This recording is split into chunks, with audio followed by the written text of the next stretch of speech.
Ma sœur a couché avec mon mari dans mon lit. Sa réponse? Va en enfer. Au lieu de pleurer, j'ai pris le poste à Singapour que j'avais refusé pour eux. Son appel paniqué? J'ai répondu avec un selfie de ma nouvelle vie. La pluie tombait à verse lorsque mon taxi s'est arrêté devant l'allée sombre et tentaculaire de ma maison. C'était le genre de pluie implacable et glaciale de Lyon qui vous trempait jusqu'aux os dès que vous mettiez le pied dehors. Je venais de passer 14 heures angoissantes sur un vol avec correspondance depuis Londres, concluant une enquête très délicate sur une fraude d'entreprise qui avait épuisé la moindre once de mon énergie mentale et physique. Mon cou était raide. Mes yeux brûlaient à force de fixer des anomalies de feuilles de calcul pendant des jours. Et ma valise semblait remplie de briques de plomb. Tout ce que je voulais au monde, c'était mon propre lit, mon propre silence, et l'illusion réconfortante de ma vie normale et tranquille. J'étais censé rentrer demain soir. Rentrer un jour plus tôt était censé être une bénédiction silencieuse, une rare occasion de dormir 12 heures sans interruption avant d'affronter la réalité de mon mariage émotionnellement distant et de ma famille implacable. J'ai payé le chauffeur, pris mes sacs et me suis dépêché de monter les marches. Mes chaussures mouillées glissant légèrement sur le porche, j'ai déverrouillé la lourde porte d'entrée en chaîne avec un clic doux et habituel, entrant et laissant la chaleur de la maison m'envelopper. J'ai laissé mon manteau et mon parapluie dégoulinant près de l'entrée, mes chaussettes mouillées s'enfonçant dans le coûteux tapis en laine tissé à la main du foyer. La maison était exceptionnellement chaude, presque étouffante, et l'odeur m'a frappé avant même que mon cerveau ne puisse traiter le manque de lumière au rez-de-chaussée. C'était une vague suffocante, indubitable, de vanille lourde, de jasmin écrasé et de musc coûteux. Ce n'était pas mon parfum. C'était celui de Daphné. Daphné est ma sœur cadette. Pour le monde extérieur, c'est une influenceuse vibrante et ambitieuse dont la vie est un flux parfaitement organisé de vacances de luxe, de vêtements de créateurs et de tasses de café esthétiques.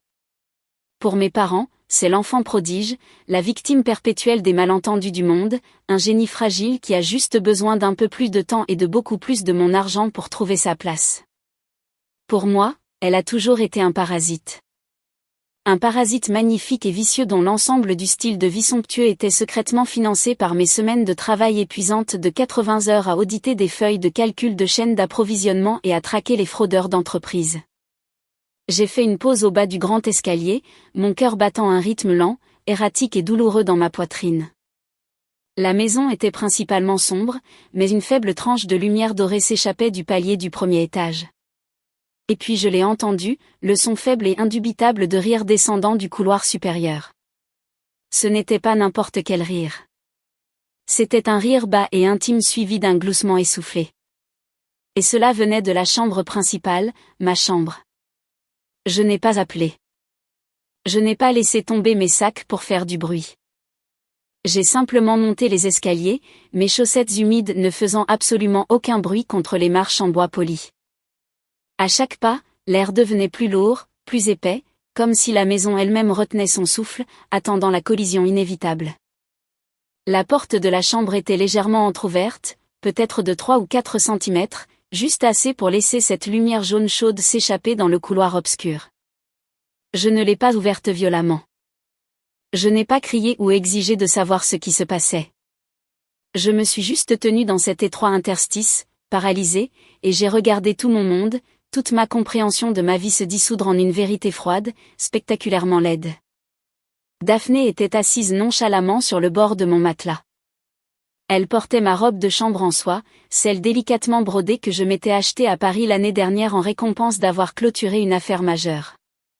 Elle était drapée lâchement sur ses épaules, ses jambes nues, parfaitement bronzées, nonchalamment croisées. Bastien, mon mari depuis 5 ans, l'homme qui avait promis de me protéger, était allongé sur le côté à côté d'elle. Il était appuyé sur son coude, tenant un verre à moitié vide de mon vin rouge millésimé incroyablement cher, faisant défiler son téléphone avec un sourire paresseux et satisfait sur son visage. Il avait l'air totalement détendu. Il avait l'air d'un homme qui était exactement là où il voulait être. L'air dans mes poumons s'est instantanément transformé en cendres. Ma vision s'est brouillée sur les bords. Tout ce pourquoi j'avais travaillé, la maison à 1 million d'euros dont je payais le prêt, le mariage que j'avais compromis ma propre carrière et mon bonheur pour maintenir. Les renflouements financiers sans fin que j'avais fournis à ma famille n'étaient rien d'autre qu'un terrain de jeu confortable et luxueux pour eux deux. Ils n'avaient pas seulement une liaison. Ils s'installaient dans la vie que j'avais construite. J'ai posé ma main à plat contre le bois de la porte et je l'ai ouverte en grand. Elle a heurté le mur avec un bruit sourd et lourd qui a résonné comme un coup de feu dans la pièce silencieuse.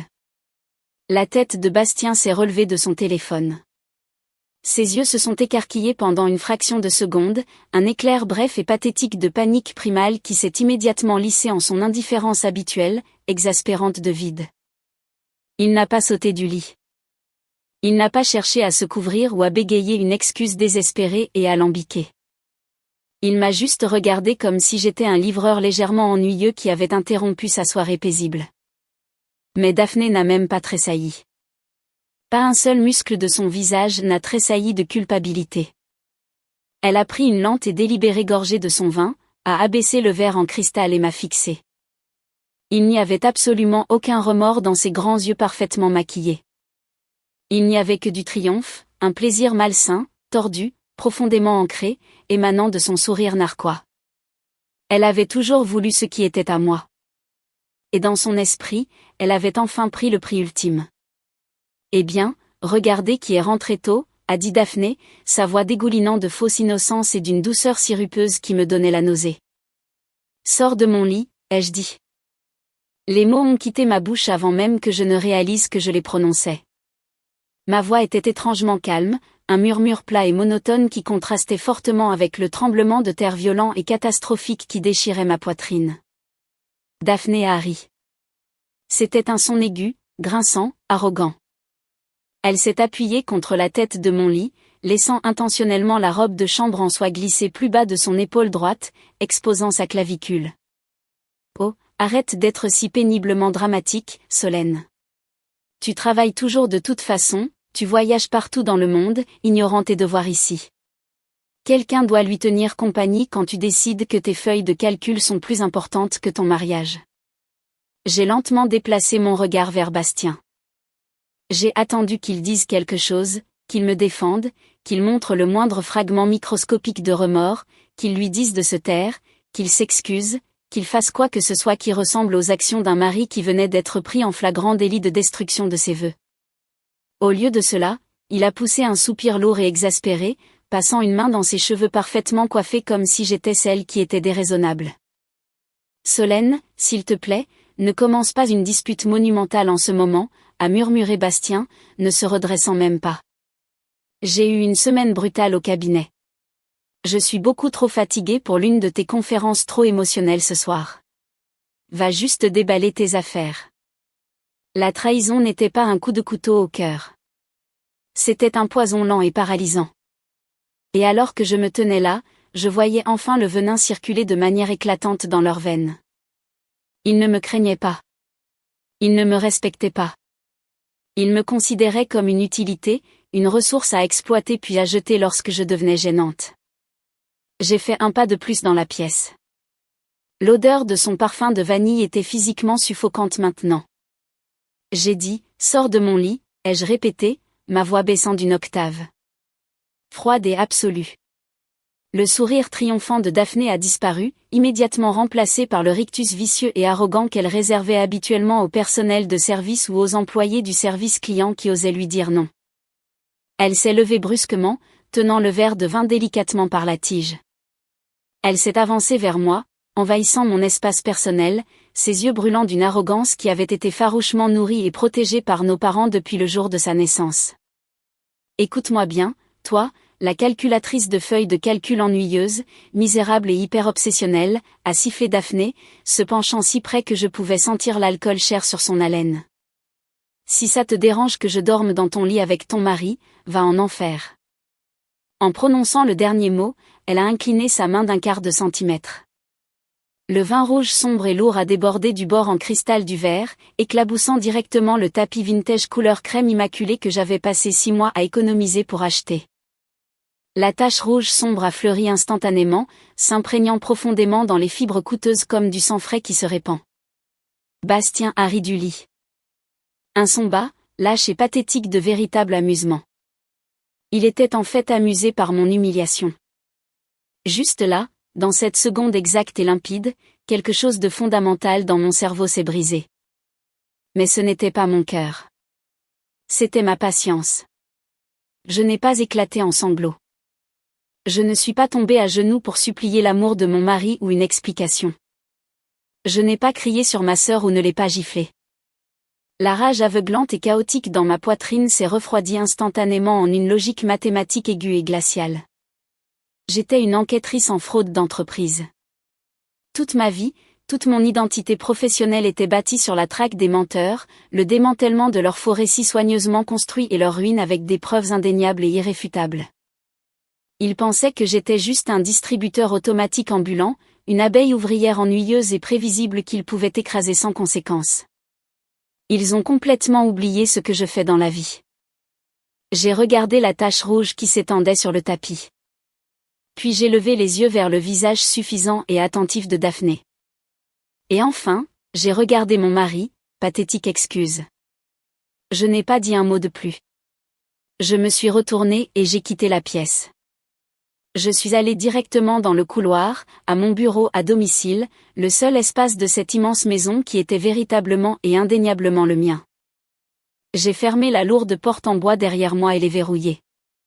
Le clic solide a étouffé le son des rires victorieux de Daphné résonnant dans le couloir. Je me suis assise dans mon bureau sombre, la douce lueur bleue clinique de mes 2 écrans éclairant la pièce. J'en avais fini d'être la victime. La vraie chasse ne faisait que commencer. Avez-vous déjà réalisé que toute votre vie était une arnaque orchestrée par les personnes que vous aimiez le plus ? Le silence dans mon bureau était assourdissant, pressant mes tympans d'un poids physique lourd. Dehors, derrière cette lourde porte en chêne, la maison me semblait désormais entièrement étrangère, infectée par leur présence, contaminée par leur audace. Je me suis appuyée dans ma chaise ergonomique en cuir, fermant les yeux et laissant le flux frais de la climatisation me laver le visage. Je devais me concentrer.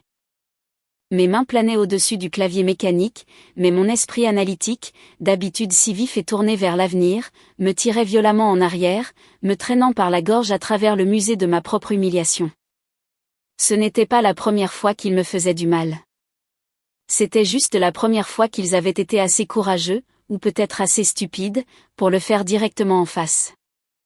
Les souvenirs se déroulaient derrière mes paupières fermées comme des images de vidéosurveillance haute définition que j'avais volontairement et désespérément ignorées pendant des années.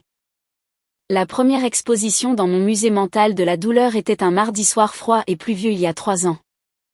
Je venais de décrocher une promotion massive, obtenant mon premier poste d'auditrice senior au cabinet après des années de semaines de 80 heures. J'étais épuisée mais incroyablement fière. J'avais réservé une table au restaurant le plus exclusif et le plus difficile d'accès du centre-ville de Lyon, payant un acompte lourd et non remboursable juste pour célébrer cette étape avec ma famille. Je suis restée assise à table pendant 2 bonnes heures. La glace dans mon eau pétillante coûteuse avait complètement fondu. Les serveurs me jetaient ces regards prolongés et pitoyables qui vous donnent la chair de poule. Et puis l'appel téléphonique est enfin arrivé. Ce n'était pas Bastien qui appelait pour dire qu'il était coincé dans les embouteillages. C'était ma mère, Coralie. Elle pleurait, frénétique, sa voix aiguë de panique dramatique. Daphné avait été arrêtée. Elle avait fait une scène ivre massive dans une boutique haut de gamme du centre-ville, brisant une vitrine simplement parce que le gérant avait refusé d'honorer un code de réduction expiré. Au lieu de célébrer mes années de travail acharné, Bastien et mes parents avaient passé toute la soirée au commissariat à tenir la main de Daphné et à payer sa caution. Quand je suis finalement rentrée chez moi ce soir-là, épuisée et complètement humiliée par la table de restaurant vide, Bastien m'avait acculée dans la cuisine. Il m'avait dit que j'étais incroyablement égoïste et insensible de me soucier d'un stupide dîner alors que ma sœur traversait une crise de santé mentale. J'avais ravalé la douleur. J'avalais toujours la douleur pour maintenir la paix. La deuxième exposition était le relevé bancaire d'il y a 2 ans. J'avais par hasard consulté notre compte d'épargne à haut rendement pour vérifier le taux d'intérêt, et j'avais constaté qu'exactement 25 000 € avaient disparu. L'argent s'était simplement volatilisé. J'ai paniqué, mon cœur me tombant dans l'estomac, entièrement convaincu que nos identités avaient été compromises ou que nous avions été piratés.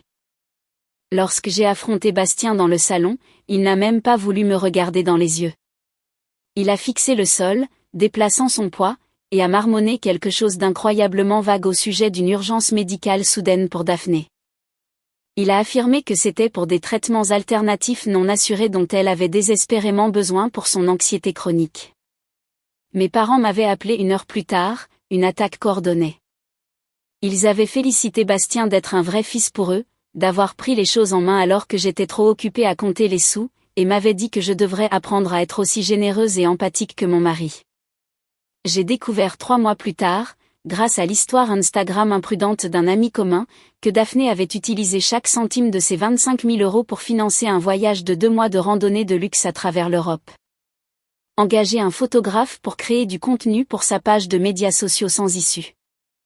Lorsque j'ai crié sur Bastien, hurlant jusqu'à en avoir la gorge rauque, il a juré sur sa vie qu'il ne le ferait plus jamais. Il m'a promis qu'il était de mon côté, mais l'argent n'est jamais revenu. Les parents ne se sont jamais excusés et les limites n'ont jamais été réellement établies. Mon téléphone a vibré violemment contre la surface vitrée de mon bureau, me ramenant à la réalité glaciale du présent. L'identification de l'appelant a clignoté brillamment dans la pièce sombre, illuminant mon visage. Loïc, mon cousin, le singe volant le plus dévoué de mes parents.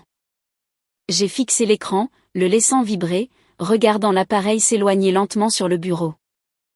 Il appelait à 1 heure du matin, ce qui signifiait que Daphné avait déjà commencé à tisser sa toile. Elle avait déjà déployé ses troupes. J'ai tendu la main et j'ai appuyé sur « Accepter », mettant le téléphone sur haut-parleur sans dire un mot. « Qu'est-ce qui ne va pas avec toi, Solène ?» La voix de Loïc a jailli du haut-parleur, forte, agressive et dégoulinante de fausse rectitude. Daphné vient de m'appeler en pleurant hystériquement. Elle a dit, tu es rentré de ton voyage plus tôt et tu as commencé à lui crier dessus comme une lunatique juste parce qu'elle aidait Bastien à nettoyer la chambre. J'ai fixé le curseur clignotant sur mon écran vide, l'aidant à nettoyer dans ma robe de chambre en soie avec un verre de vin millésimé à la main. L'audace pathologique du mensonge était presque impressionnante. Elle est incroyablement stressée en ce moment, Solène, a poursuivi Loïc, sans faire la moindre pause pour me laisser répondre. Son entreprise a des difficultés. Elle est sous beaucoup de pression, et elle a juste besoin d'un espace sûr pour se décompresser. Tu es si violemment obsédé par ta carrière et par l'accumulation de ton argent que tu ne sais même plus comment rendre ton propre mari heureux. Ce n'est pas étonnant qu'il ait besoin de Daphné à qui parler quand tu agis comme une reine des glaces. Tu dois t'excuser auprès d'elle demain matin. La famille ne va plus tolérer ton attitude froide et toxique. Tu m'entends ? Je n'ai pas argumenté. Je ne me suis pas défendue. Je n'ai pas essayé d'expliquer la tache de vin ou la robe de chambre en soie. Discuter avec Loïc, c'était comme discuter avec un mur de briques explicitement programmé par ma mère. Bonne nuit, Loïc, ai-je dit, ma voix complètement dépourvue d'émotion, et j'ai raccroché. Il croyait vraiment que j'étais incroyablement faible. Il confondait constamment ma patience calculée avec de la pure stupidité. J'ai repoussé ma lourde chaise, les roulettes glissant doucement sur le protecteur de sol, et j'ai marché vers le petit coffre-fort ignifuge de qualité industrielle caché derrière une rangée de lourds manuels financiers reliés en cuir sur mon étagère inférieure. Je me suis accroupie et j'ai tourné le cadran mécanique, les lourds clics métalliques résonnant fortement dans la pièce silencieuse. À l'intérieur, bien rangé sous mon passeport, une pile d'argent de secours et quelques vieilles déclarations de revenus, se trouvait une épaisse enveloppe scellée en papier craft. Je l'ai sortie, le papier lourd dans mes mains, et l'ai posé directement au centre de mon bureau. C'était le testament et le document de fiducie secret de tante Greta. Avant son décès subi l'année dernière, elle m'avait appelé à son lit d'hôpital. Greta était la seule personne dans toute la famille élargie à voir clair dans l'étrange obsession de mes parents pour Daphné. Elle voyait exactement comment il me vidait, comment il manipulait mon sens du devoir. Greta était indépendamment riche, bien plus riche que quiconque dans la famille ne le savait ou ne le soupçonnait, et elle détestait absolument les parasites. Elle m'avait tendu cette enveloppe de ses mains fragiles et tremblantes, et m'avait fait jurer, me regardant droit dans les yeux, de ne parler à personne de son contenu avant que le moment ne soit absolument venu. J'ai brisé le seau de cire et j'ai fait glisser les lourds documents juridiques sur le bureau. C'était l'acte de propriété de cette maison. Quand Bastien et moi avons acheté cette immense propriété, nous avons eu énormément de mal avec la compte. Mes parents nous avaient proposé de nous aider, mais avec une condition massive et inacceptable, seulement si Daphné était autorisée à vivre dans la maison d'amis récemment rénovée gratuitement pendant une durée indéterminée. J'ai immédiatement refusé. Puis, apparemment de nulle part, une fiducie d'entreprise anonyme a acheté la maison purement et simplement et a offert à Bastien et à moi un accord de location-vente ridiculement bas, presque suspectement parfait. Bastien pensait que nous avions touché le jackpot immobilier. Mes parents pensaient que j'avais juste eu une chance incroyable. Aucun d'eux ne savait que la fiducie appartenait entièrement à tante Greta. Et à sa mort, la pleine propriété de la propriété, libre de toute hypothèque, m'a été transférée directement, pas à Bastien, pas à la fiducie familiale, juste à moi. J'ai tracé mon index sur le sceau juridique en relief au bas de la page. Il dormait dans mon lit, buvait mon vin, agissait comme des rois dans une maison à laquelle il croyait fermement avoir droit. Mais légalement, sur le papier, Bastien n'était qu'un locataire au mois, et Daphné était une véritable intruse. J'ai soigneusement plié les documents, les ai remis dans l'enveloppe et les ai enfermés en toute sécurité dans le coffre-fort. La tristesse suffocante avait entièrement disparu maintenant. Une énergie froide, très calculatrice, pompait dans mes veines, affûtant ma concentration à un point culminant. Je vais les laisser creuser leur tombe si incroyablement profonde qu'ils ne reverront jamais la lumière du soleil. Avez-vous déjà détenu un secret qui pourrait instantanément détruire les personnes qui vous ont ruiné ? Le soir suivant était le gala de levée de fonds très attendu de Bastien. C'était sans doute la plus grande soirée de l'année pour son cabinet de relations publiques, un événement de gala très prestigieux où des millions d'euros en dons de bienfaisance se mêlaient harmonieusement à d'énormes contrats d'entreprise lucratifs. En tant qu'épouse d'un directeur de niveau intermédiaire visant une promotion, je devais jouer le rôle de la partenaire incroyablement solidaire et incroyablement réussie. Entré dans cette grande salle de bal illuminée par des lustres, la main de Bastien reposant légèrement sur le bas de mon dos, ressemblait exactement à entrer sur une scène de crime macabre avec le meurtrier tenant fièrement ma main. Je portais une robe noire simple, impeccablement taillée, mes cheveux impeccablement relevés, mon maquillage cachant les cernes d'une nuit sans sommeil. Bastien portait un smoking ajusté impeccable, ses cheveux parfaitement coiffés, affichant son sourire charmant, totalement vide, à chaque cadre supérieur qui passait devant nous. Il agissait comme si la nuit dernière n'avait jamais eu lieu.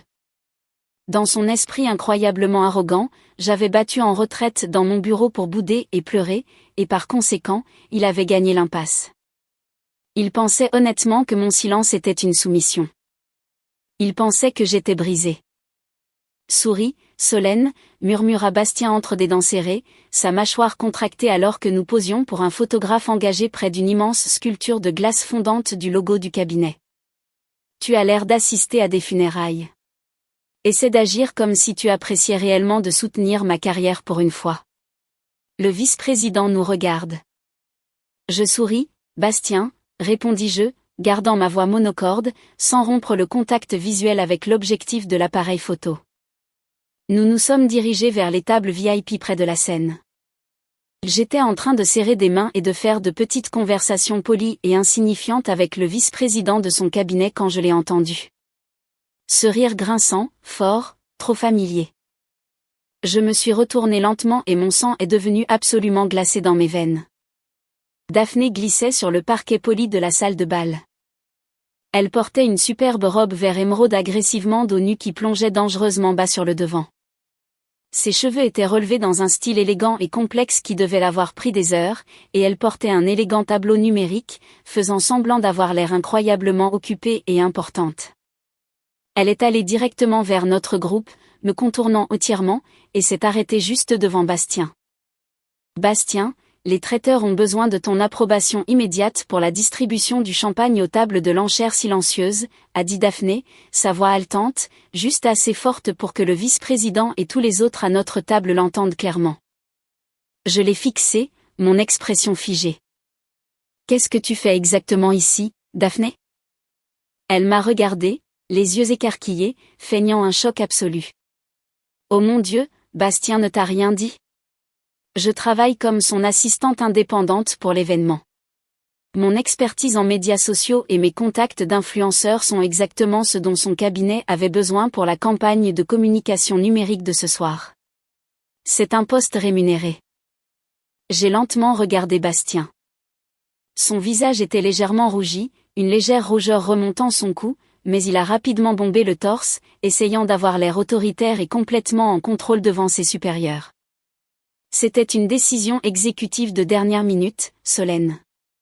Daphné avait besoin de cette expérience de réseautage de haut niveau pour son agence, et j'avais désespérément besoin de quelqu'un en qui je pouvais avoir confiance pour gérer les invités VIP sans avoir besoin d'être microgéré. Quelqu'un en qui il pouvait avoir confiance. L'ironie pure de cette déclaration avait le goût du cuivre amer dans ma bouche. Avant que je ne puisse dire un mot de plus, avant que je ne puisse même traiter l'audace d'amener sa maîtresse à son événement d'entreprise et de l'appeler son assistante, Daphné s'est approchée de moi. Elle tenait un verre de vin rouge plein et lourd. Elle a fait un pas, et parfaitement à l'heure, elle a fait semblant de trébucher sur l'ourlet de sa longue robe émeraude. Avec un halètement théâtral aigu, elle s'est penchée en avant, sa main se secouant violemment vers le haut. Le liquide sombre a éclaboussé avec force le corsage de ma robe noire taillée, s'imprégnant instantanément dans le tissu coûteux, le vin froid coulant le long de ma poitrine nue et s'accumulant à ma taille. Un halètement collectif et horrifié a résonné parmi les cadres et leurs épouses. La musique a semblé s'arrêter pendant une fraction de seconde. « Oh mon Dieu, je suis tellement maladroite » a crié Daphné, couvrant dramatiquement sa bouche avec ses mains. Ses yeux, cependant, regardant par-dessus ses doigts manucurés, dansaient d'une malice pure et non filtrée. C'était un rappel direct et calculé du tapis de ma chambre la nuit dernière. Elle établissait sa domination en public. Elle me montrait qu'elle pouvait m'humilier n'importe où, n'importe quand, et s'en tirer. Je suis restée parfaitement immobile. Je n'ai pas haleté. Je n'ai pas pris une serviette sur la table. Je ne me suis pas précipitée aux toilettes pour cacher mon visage de honte. Je l'ai juste regardé, laissant le vin froid couler sur le sol. Bastien s'est précipité en avant, mais pas pour m'aider. Il a attrapé le bras de Daphné, frénétiquement, vérifiant le tissu de sa robe verte pour s'assurer qu'elle n'avait pas renversé de vin sur elle-même.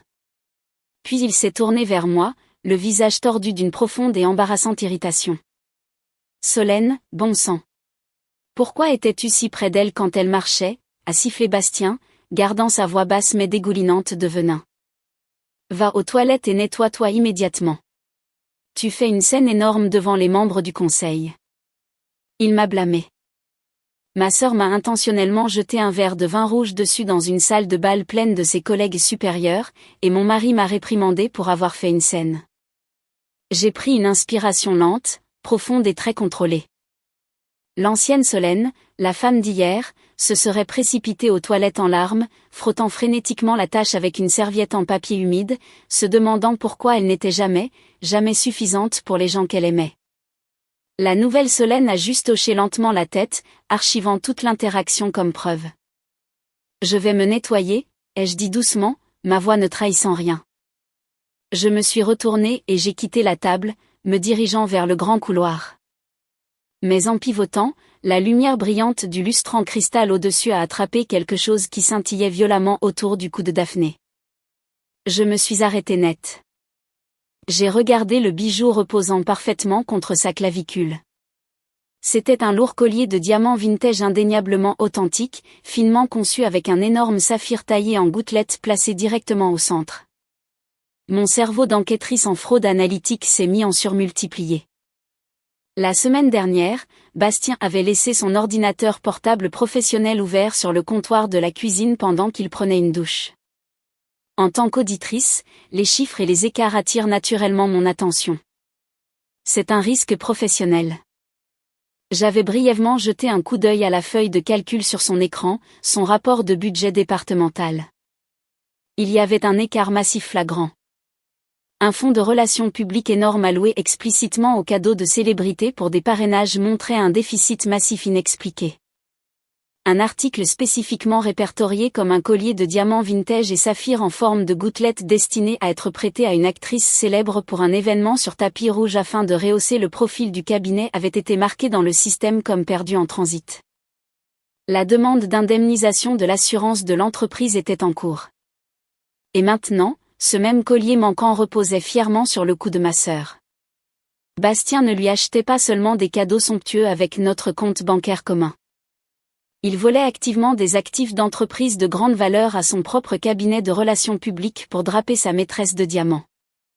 La stupidité à couper le souffle de la chose m'a presque fait éclater de rire là, dans le couloir. Il commettait un vol qualifié et une fraude d'entreprise. Et il avait apporté la preuve physique à un gala d'entreprise entouré des mêmes dirigeants qu'il avait volé. Je n'ai pas dit un mot. Je n'ai pas signalé. Je suis allée aux toilettes, j'ai tamponné ma robe avec une dignité tranquille et je me suis regardée dans le miroir. Mes yeux étaient sombres, complètement dépourvus de toute chaleur ou de toute pitié. Ils pensaient que j'étais une idiote. Ils pensaient qu'ils étaient les personnes les plus intelligentes et les plus intouchables de la pièce. Mais ils avaient complètement oublié que je traque les criminels d'entreprise pour vivre. Et mon mari venait de me donner l'arme du crime avec ses empreintes digitales partout. La chasse est officiellement ouverte et la proie n'a absolument aucune idée qu'elle est déjà piégée. Avez-vous déjà été trahi par un être cher devant des inconnus? Laissez un commentaire, mais croyez-moi, ce que Solène fait ensuite vous procurera un sentiment de satisfaction. Je n'ai pas dormi une seule seconde cette nuit-là. Lorsque nous sommes enfin rentrés du gala exténuant, Bastien a immédiatement marché dans la chambre d'amis, déclarant à haute voix qu'il était beaucoup trop stressé par l'événement de réseautage et mon énergie négative pour partager un lit avec moi. Je l'ai laissé partir sans un mot. Au moment où j'ai entendu son ronflement lourd et rythmé résonner dans le couloir sombre, je me suis glissé silencieusement dans mon bureau à domicile et j'ai verrouillé la lourde porte. Il était exactement 3 heures du matin, l'heure des sorcières pour la criminalistique numérique, le moment où les secrets croient être en sécurité. J'ai démarré mon serveur personnel haute performance. Notre réseau domestique était fortement crypté, une nécessité absolue pour mon travail, traitant des données d'entreprise sensibles, mais j'avais un accès dérobé profondément enfoui à chaque appareil connecté à notre Wi-Fi. J'ai d'abord consulté les journaux de l'ordinateur portable de Bastien. S'il était assez arrogant et stupide pour voler un collier de diamants hautement traçable à son propre employeur, il était certainement assez stupide pour laisser une énorme trace numérique. Mes doigts ont volé sur le clavier mécanique dans l'obscurité, contournant ces mots de passe risiblement faibles en quelques secondes. J'ai d'abord accédé à nos comptes bancaires à haut rendement conjoint. J'avais consciemment cessé de les surveiller de près il y a environ 1 an, lui faisant confiance pour gérer les dépenses quotidiennes du ménage pendant que je m'occupais du gros œuvre du prêt immobilier et de nos placements à long terme. Cette confiance fut ma plus grande erreur. J'ai lancé une requête de base de données complexe et approfondie, filtrant strictement les virements bancaires intraçables, les numéros de routage offshore et les comptes fictifs. Les chiffres sont apparus sur mon écran principal, brillant de manière inquiétante dans la pièce plongée dans le noir. 85 000 €. Au cours des 8 derniers mois seulement, Bastien avait systématiquement siphonné exactement 85 000 € de nos économies communes vers un compte secondaire caché dont je ne connaissais même pas l'existence. Mon estomac s'est noué violemment, une vague de nausées me submergeant. C'était l'argent que nous étions censés utiliser pour les rénovations d'urgence du toit et notre futur portefeuille de retraite. J'ai tracé les virements sortant de ce compte secret en suivant les miettes de pain numérique. Ils n'allaient pas à un casino.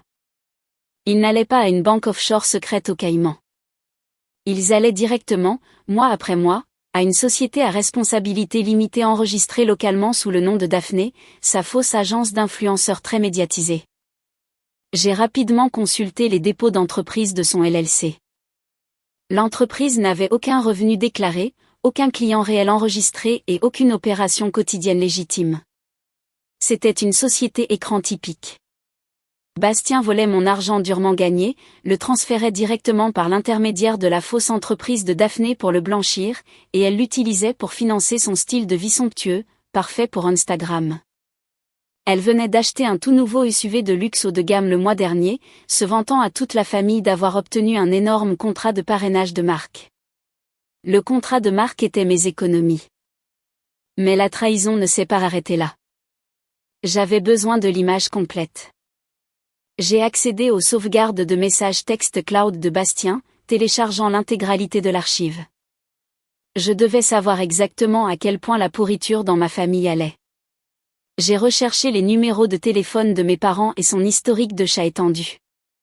Les résultats qui sont apparus ont rendu l'air de la pièce absolument glaciale. Un message de ma mère, Coralie, envoyé il y a 3 semaines à 21h. Bastien.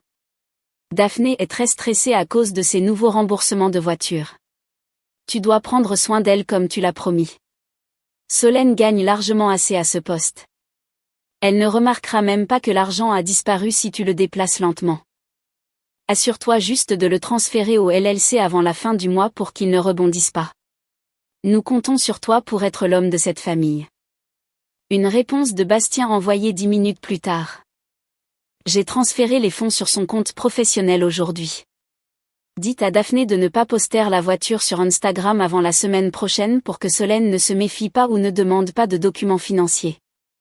Je m'en occupe. Ne vous inquiétez pas. Ma propre mère, mon propre père, ils savaient. Ils ne savaient pas seulement. Ils l'avaient activement orchestré. Ils me traitaient comme un organisme hôte sans esprit, encourageant les parasites alors qu'ils vidaient mon sang et mon avenir. Je me suis assise lourdement dans ma chaise en cuir, fixant l'écran lumineux jusqu'à ce que les chiffres et les lettres se brouillent physiquement. J'ai ressenti une étrange sensation étrangère monter dans ma poitrine. Ce n'était pas du chagrin. Le chagrin s'était complètement consumé il y a des heures, ne laissant que des cendres. C'était de la libération. Une libération pure et inaltérée. La chaîne incroyablement lourde et suffocante des obligations familiales s'était complètement rompue, me libérant d'une manière que je n'avais jamais ressentie. Je ne leur devais absolument rien. Ni mon argent, ni ma loyauté, ni ma pitié. J'ai commencé à compiler tout avec une efficacité impitoyable, les relevés bancaires, les documents d'enregistrement de la SARL, les messages textes, les photographies haute résolution du collier de diamant du gala. Et le rapport de déficit budgétaire interne des relations publiques que j'avais extrait à distance du serveur de son cabinet. J'ai organisé chaque pièce de données dans un dossier numérique impeccable, lourdement crypté et juridiquement valide, un chef-d'œuvre de la criminalistique, prêt pour un tribunal ou un peloton d'exécution des ressources humaines. Au moment où je terminais la dernière sauvegarde cloud, une bannière d'avertissement rouge vif a soudainement clignoté sur mon écran secondaire. Alerte. Tentative d'accès IP externe non autorisée détectée. J'ai gelé. Mes mains planaient rigidement au-dessus du clavier. Quelqu'un essayait de sonder le pare-feu de mon réseau domestique. J'ai rapidement exécuté un programme de traçage, mes yeux se rétrécissant sur le code complexe qui défilait rapidement sur l'écran. Ce n'était pas Bastien. Bastien savait à peine comment redémarrer son propre routeur Wi-Fi. C'était une adresse IP hautement sophistiquée et agressivement masquée, tentant une poignée de mains silencieuses et furtives avec mes ports de sécurité. Quelqu'un à l'extérieur de cette maison surveillait activement mon réseau. J'ai immédiatement déployé une contre-mesure sévère, bloquant le ping, verrouillant tous les ports externes et redirigeant le trafic via un serveur factice. Mais le fantôme a disparu instantanément, ne laissant absolument aucune trace de son origine. Un frisson froid a lentement rampé le long de ma colonne vertébrale. Le timing était tout simplement trop parfait. Bastien était-il impliqué avec quelqu'un d'encore plus dangereux ? Ou cela était-il lié aux énormes affaires de fraude d'entreprise que je traitais au travail ? J'ai repoussé cette pensée terrifiante, verrouillant le réseau hermétiquement. Je ne pouvais pas mener deux guerres à la fois. Le fantôme dans la machine devrait attendre. Pour l'instant, j'avais une famille à détruire. Avez-vous déjà réalisé que les personnes pour lesquelles vous prendriez une balle étaient celles qui vous tenaient une arme sur la tête ? Le lendemain matin, je suis entré dans le siège élégant, en forme de tour, au mur de verre, de ma société au centre-ville de Lyon. Je n'avais pas l'air d'une femme dont le mariage venait d'imploser violemment la nuit précédente. Je portais mon costume gris foncé le plus élégant et le plus intimidant. Mes cheveux étaient tirés en un chignon impeccable. Mon expression était complètement illisible et professionnelle. J'ai contourné mon étage habituel et pris l'ascenseur sécurisé des cadres directement jusqu'au dernier étage. J'ai dépassé la réceptionniste et suis entré directement dans le grand bureau d'angle du vice-président mondial des opérations. Il a levé les yeux de son bureau en acajou, véritablement surpris par l'intrusion inopinée. « Solène, à quoi dois-je ce plaisir ? Nous n'étions pas censés nous rencontrer aujourd'hui, n'est-ce pas ?» a-t-il demandé, posant son stylo. Je me suis avancée et me suis assise dans le fauteuil en cuir moelleux en face de lui, croisant les jambes avec une parfaite assurance. Il y a 3 mois, vous m'avez offert le poste de directrice principale des audits mondiaux au siège de Singapour. J'ai refusé l'offre à l'époque en raison d'obligations familiales personnelles. Il a hoché lentement la tête, joignant ses doigts, ses yeux se plissant légèrement de curiosité. Je me souviens très bien. Ce fut une perte énorme pour la division Asie. Nous n'avons toujours pas trouvé de candidat avec vos capacités médico-légales spécifiques et votre expérience pour occuper ce poste. L'offre est-elle toujours sur la table, ai-je demandé, ma voix complètement stable, ne trahissant aucune émotion. Ses sourcils se sont levés de surprise. Oui, elle l'est. Mais la situation là-bas a dégénéré. Elle nécessite un déménagement immédiat et non négociable dans les 72 heures. Nous avons une crise de conformité majeure qui se prépare dans la région Pacifique qui a besoin d'une main ferme immédiatement. J'accepte le poste, ai-je dit sans la moindre hésitation. Rédiger les documents et le contrat aujourd'hui. Je serai sur un vol direct d'ici vendredi matin. Il a souri, un large sourire corporatif prédateur qui reconnaissait un autre requin. Bienvenue de nouveau sur la voie rapide, Solène. Les RH vont tout accélérer immédiatement. Votre logistique sera entièrement gérée d'ici la fin de la journée. Je suis sorti de son vaste bureau avec un pouls qui me semblait plus fort et plus vital depuis des années. J'avais auparavant renoncé à cette promotion massive parce que Bastien se plaignait sans cesse que Singapour était trop chaude, trop loin de son important cercle social, et parce que Daphné avait littéralement versé de fausses larmes, affirmant qu'elle ne pourrait absolument pas survivre sans sa grande sœur à ses côtés pour la guider. Quelle folle monumentale j'avais été. Pendant les 48 heures suivantes, j'ai mené une double vie intense et très calculée. Le jour, j'allais au travail pour finaliser de manière agressive mon transfert international, signant des accords de non-divulgation et organisant un logement d'entreprise temporaire luxueux au cœur de Marina Bay. La nuit, pendant que Bastien dormait de son coûteux scotch dans la chambre d'amis, complètement inconscient, j'allais en guerre. Je me déplaçais avec la précision silencieuse et mortelle d'une assassine. D'abord, j'ai contacté en toute sécurité mon gestionnaire de patrimoine personnel.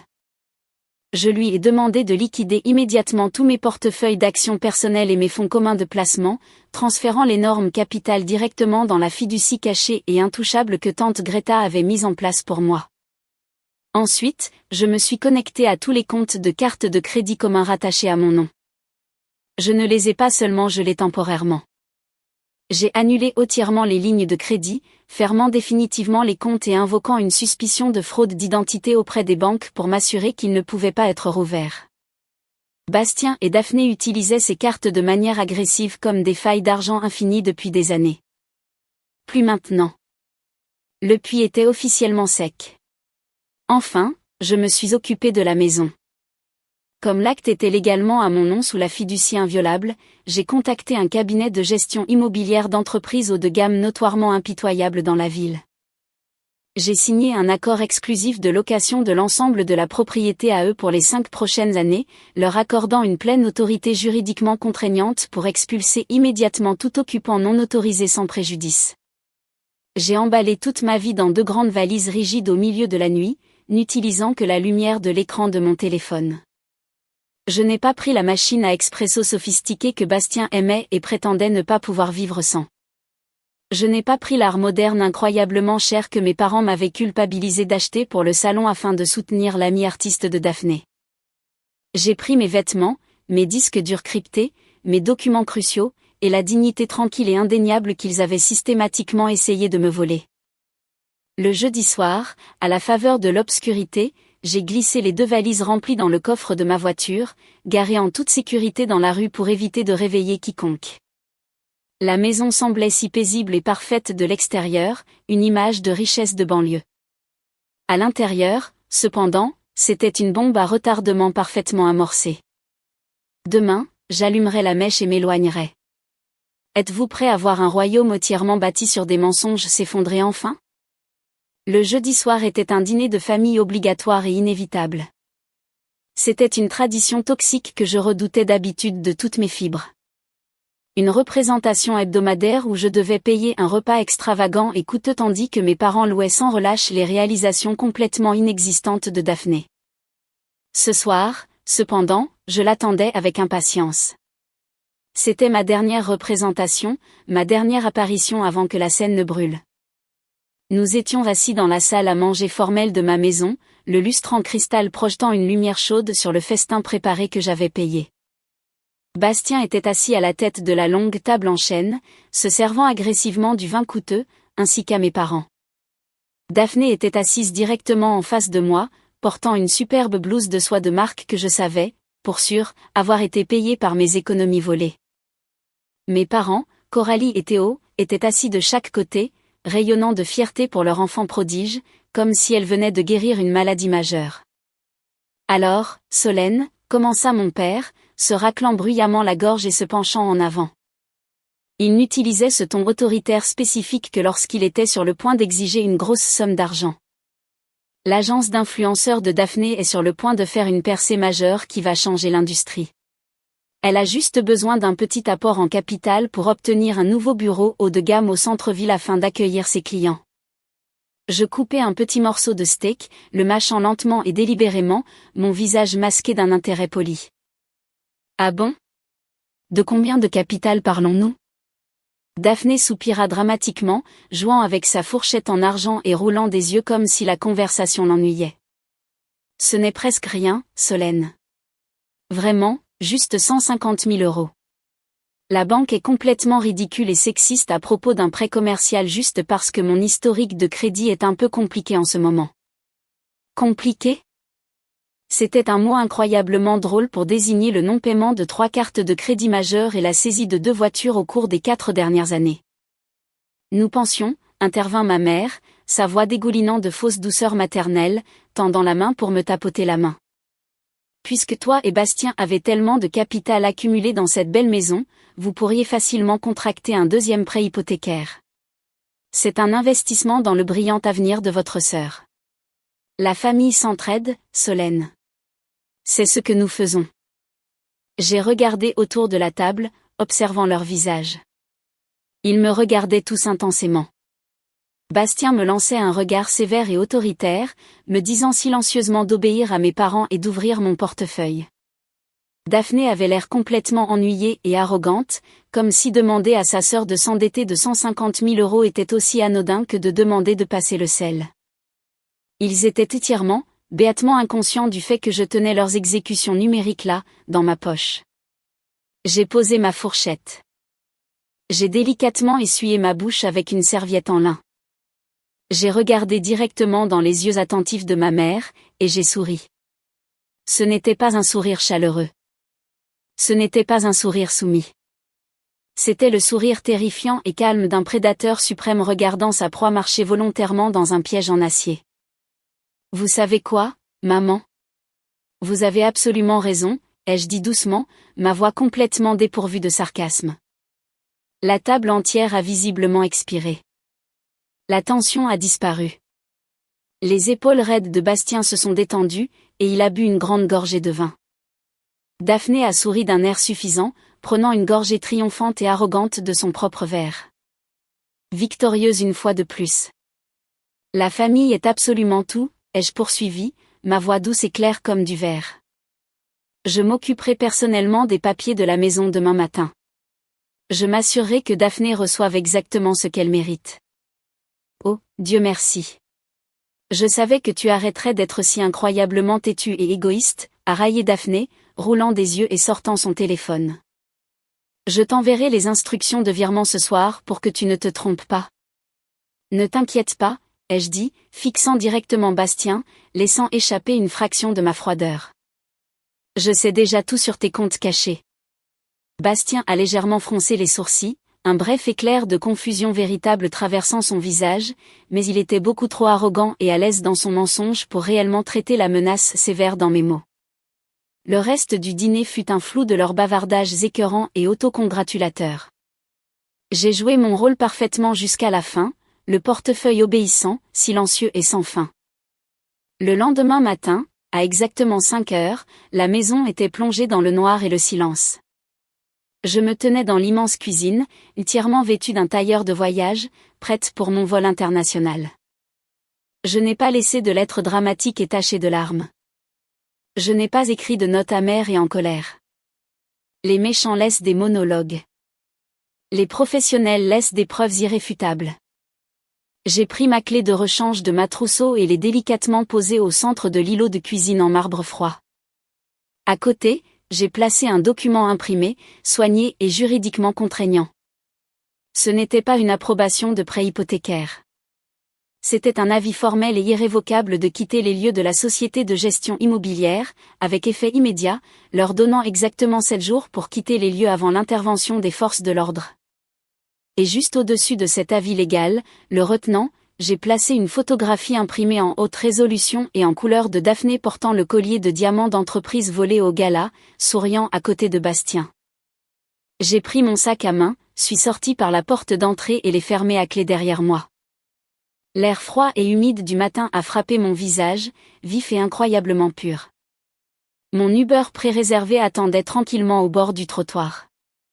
Je suis monté sur la banquette arrière, et alors que la voiture s'éloignait, roulant dans la rue résidentielle tranquille, je n'ai pas regardé la maison une seule fois. Au moment où le Boeing 777 massif a traversé les lourds nuages de pluie, se stabilisant en douceur à 10 000 mètres au-dessus du vaste océan Pacifique, j'ai ouvert mon ordinateur portable sur ma tablette de plateau. Je me suis connecté au Wi-Fi sécurisé en vol. J'ai ouvert mon client de messagerie cryptée et j'ai joint l'énorme dossier médico-légal méticuleusement organisé contenant chaque once de l'escroquerie, de la fraude et du vol d'entreprise de Bastien. J'ai tapé l'adresse email directe d'Alistair, le vice-président senior strict et sans fioriture des ressources humaines du cabinet de Bastien. Objet, rapport officiel de dénonciation concernant le vol d'entreprise et l'inconduite. Bastien, nom de famille. J'ai laissé mon index suspendu au-dessus du pavé tactile pendant une dernière seconde. J'ai pensé au vin rouge lourd qui avait intentionnellement taché mon tapis vintage. J'ai pensé aux 85 000 € volés à mon avenir durement gagné. J'ai pensé à ma propre mère qui disait activement à Bastien de vider mes comptes. J'ai appuyé sur envoyer. L'email a filé instantanément dans l'éther numérique. La bombe était larguée. Les coordonnées verrouillées. Il était maintenant temps de s'asseoir et de regarder l'explosion. Merci d'avoir écouté jusqu'ici. Si vous vous sentez excité et soutenez la force de Solène, veuillez laisser un commentaire avec le mot-clé « Je gagne ». C'est un signal secret réservé aux spectateurs incroyables qui ont regardé jusqu'ici. J'aimerai et répondrai à chaque commentaire contenant le mot-clé « Je gagne ». N'oubliez pas d'aimer et de vous abonner pour ne pas manquer la fin explosive de l'histoire. L'air lourd et humide de Singapour m'a frappé dès que je suis sorti de l'aéroport de Changi. C'était une chaleur tropicale épaisse qui m'enveloppait comme une couverture chaude, un contraste frappant et immédiat avec la pluie glaciale et implacable que j'avais laissée derrière moi à Lyon. J'ai pris une profonde inspiration, inhalant l'odeur du jasmin et du trottoir lavé par la pluie. Et pour la première fois depuis ce qui me semblait une décennie, ma poitrine ne se sentait plus serrée. Le poids suffocant de mon mariage, les exigences financières interminables de mes parents, la présence toxique de ma sœur, tout cela était à des océans de distance. Je suis monté dans la voiture de fonction noire et élégante qui m'attendait sur le trottoir, faisant un signe de tête poli au chauffeur. Alors que la voiture s'éloignait, s'engageant sur l'autoroute impeccable bordée de palmiers en direction du centre-ville, j'ai enfin sorti mon téléphone personnel de mon sac à main et je l'ai rallumé. L'appareil a immédiatement vibré si violemment dans ma main que j'ai failli le laisser tomber. C'était une symphonie chaotique de notifications, d'appels manqués, de messages textes et de messages vocaux frénétiques se téléchargeant tous en même temps. L'explosion numérique d'un monde qui s'écroulait complètement. Je me suis appuyé contre le siège en cuir moelleux, regardant l'horizon de Singapour commencer à apparaître au loin, et j'ai ouvert mon application de messagerie vocale. Je ne me sentais pas anxieuse. Je me sentais comme un spectateur qui s'installe pour le dernier acte d'une pièce que j'avais méticuleusement écrite moi-même. Le premier message vocal venait de Bastien. Il était horodaté à 7 heures du matin, heure de Lyon. Sa voix était épaissie par le sommeil et l'irritation. « Solène, où diable es-tu ? Je me suis réveillée et tu n'étais pas dans la chambre d'amis. Ta voiture a disparu. Daphné a dit que tu avais laissé un document légal bizarre sur l'îlot de la cuisine. Essaies-tu de faire une sorte de coup de théâtre ? Rappelle-moi immédiatement. J'ai besoin de ma carte de crédit. La principale ne passe pas au café et j'ai l'air d'un idiot. » J'ai souri doucement. Il était allé à son café chic préféré, avait commandé son latte à 8 €, et sa carte avait été refusée. L'indignité absolue de la chose devait le brûler. Mais la vraie panique n'avait pas encore commencé. Il pensait toujours que c'était une crise de colère. Il pensait toujours qu'il contrôlait la situation. Le deuxième message vocal, horodaté 30 minutes plus tard, était entièrement différent. L'irritation avait disparu, remplacée par une hystérie aiguë et haletante. « Solène, réponds au téléphone. Réponds au putain de téléphone tout de suite. C'est quoi cette notification ? Comment ça, nous avons 7 jours pour quitter les lieux ? Tu ne peux pas nous expulser de notre propre maison. Et qu'est-ce que tu as fait au compte bancaire ? Chaque carte est gelée. Je ne peux même pas me connecter au portail. Solène, ce n'est plus drôle. Daphné est en hyperventilation dans le salon. Rappelle-moi. » Je pouvais imaginer la scène avec une clarté cristalline. Eux deux debout dans l'immense cuisine sur mesure que j'avais payée, fixant l'avis d'expulsion formelle. La blouse de marque de Daphné se sentait soudain beaucoup moins glamour. Bastien tapotant frénétiquement l'écran de son téléphone, réalisant que le puits infini de mon argent s'était enfin tari. Grâce à mon accès numérique au système intelligent de la maison, que j'avais commodément oublié de leur transférer, je pouvais voir les journaux de leurs mouvements frénétiques.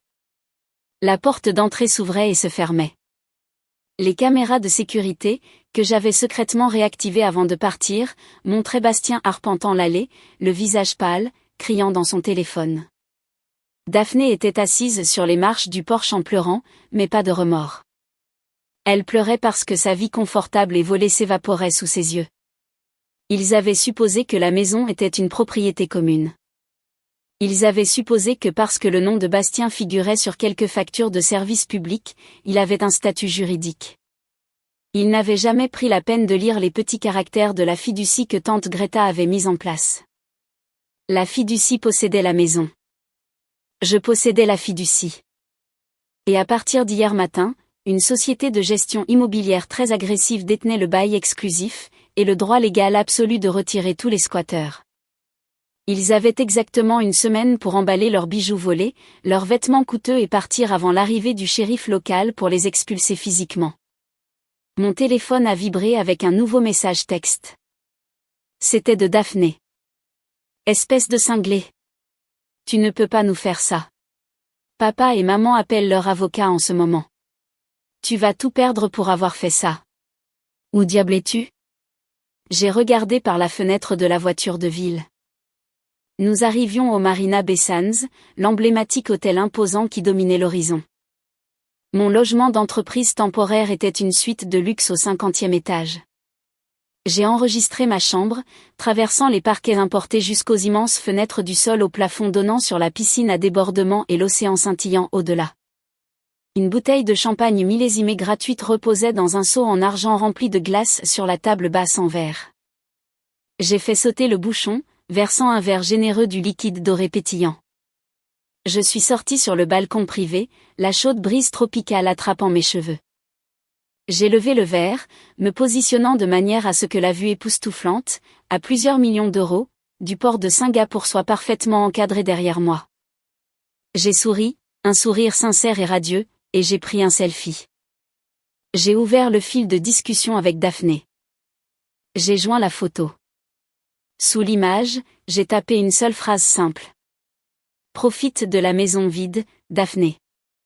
J'espère sincèrement que tu peux te permettre le prêt immobilier de ta nouvelle place. J'ai appuyé sur envoyer. J'ai regardé la petite icône de notification passer à livrer, puis immédiatement à lu. J'ai attendu l'inévitable explosion de rage, les appels entrants, la frappe frénétique, mais la petite bulle de saisie n'est jamais apparue. Elle était complètement réduite au silence par la réalité pure et indéniable de la distance entre nous. J'étais intouchable, vivant dans le luxe à l'autre bout du monde tandis qu'elle fixait un avis d'expulsion dans une maison qu'elle ne pouvait pas se permettre de chauffer.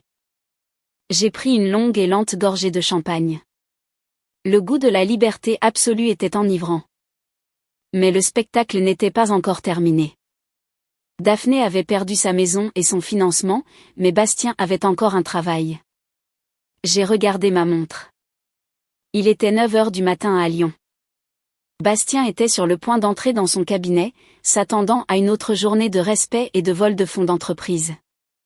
Il n'avait absolument aucune idée que la guillotine était déjà en train de tomber. Pensez-vous qu'il comprendra enfin la gravité de ce qu'il a jeté quand il perdra son titre ? Le soleil se couchait à Singapour, jetant des traînées brillantes d'orange et de violet sur la façade vitrée de mon nouveau bâtiment de bureau d'entreprise.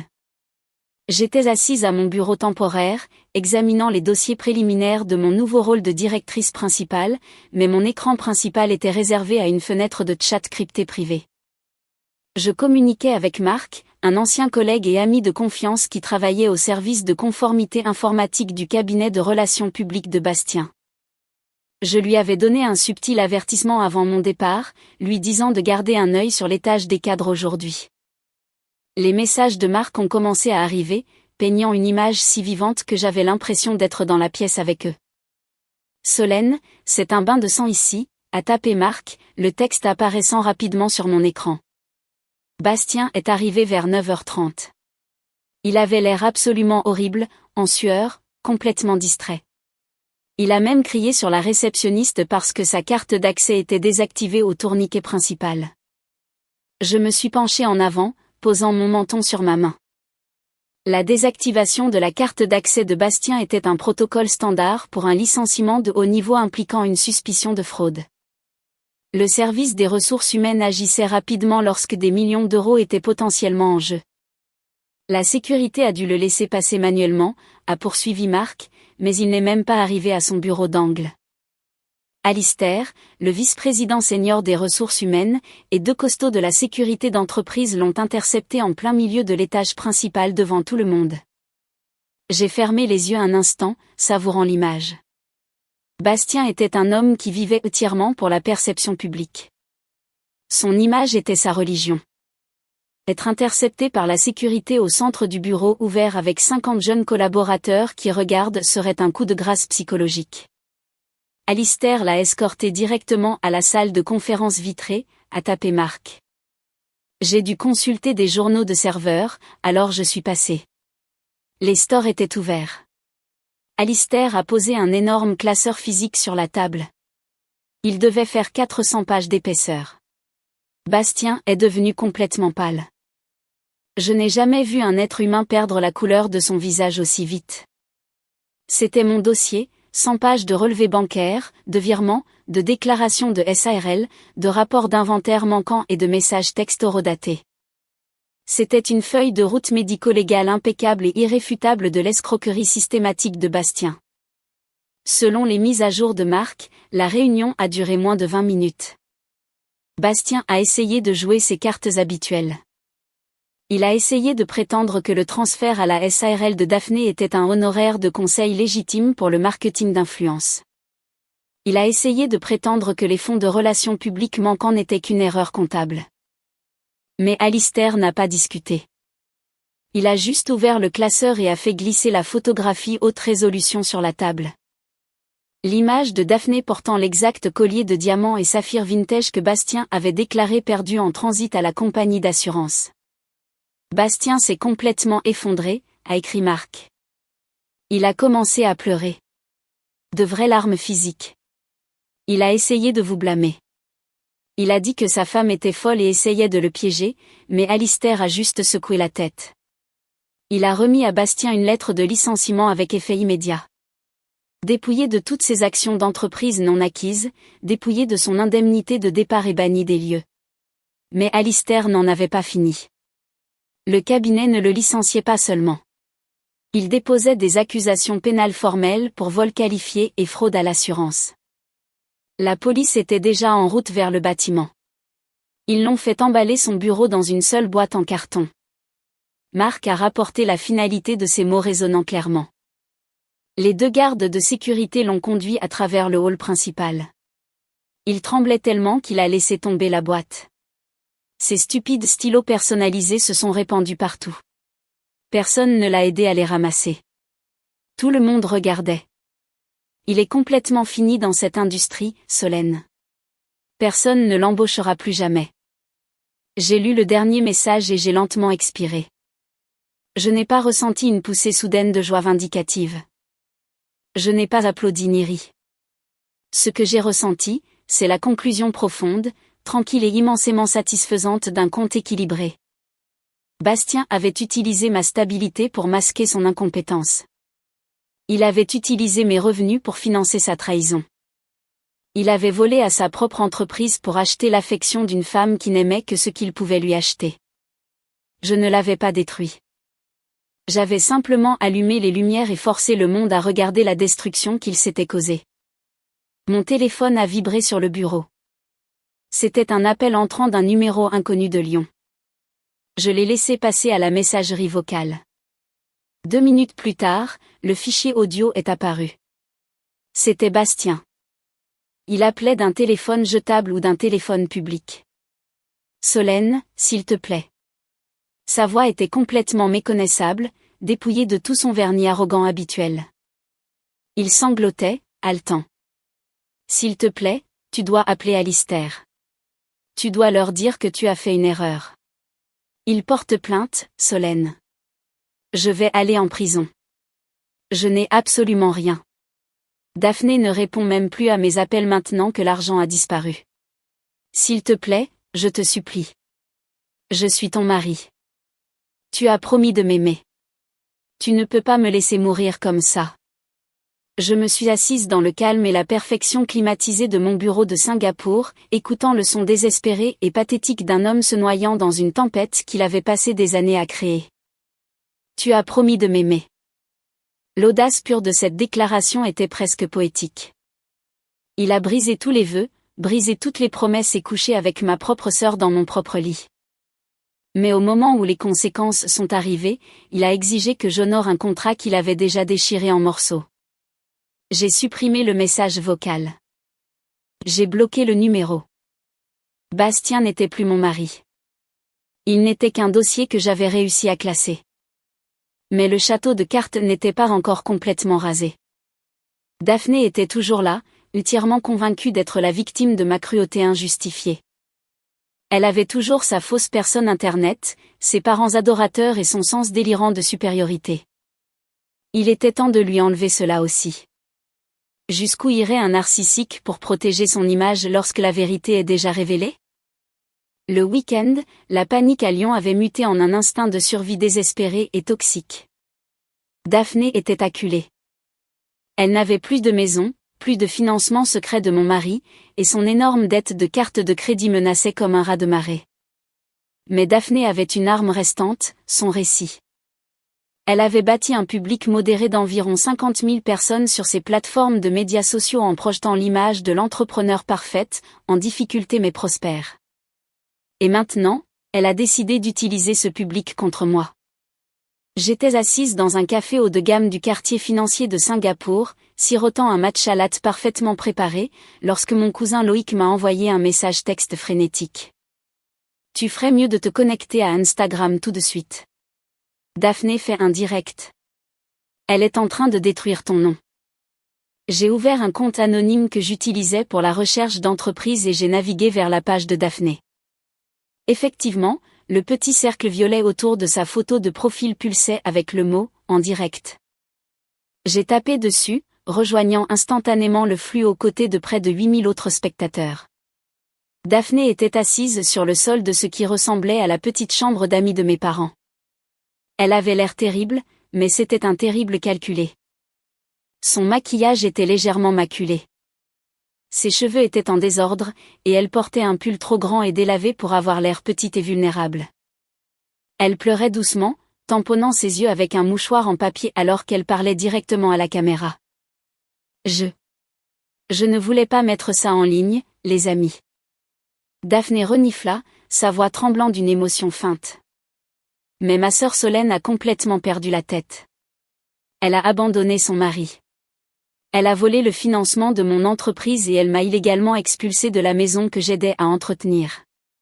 Elle a toujours été si jalouse de moi, si amère de mon succès. Et maintenant, elle essaie de ruiner ma vie juste parce que c'est une bourreau de travail qui ne sait pas comment garder un homme heureux.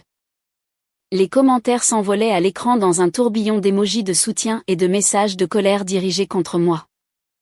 OMG, je suis tellement désolée. Ta sœur a l'air d'une narcissique. Sois forte, Daphné. Nous t'aimons. Elle est juste jalouse de ta beauté. Elle jouait la victime à la perfection. Mes parents étaient probablement juste derrière la caméra, hochant la tête en signe d'accord solennel.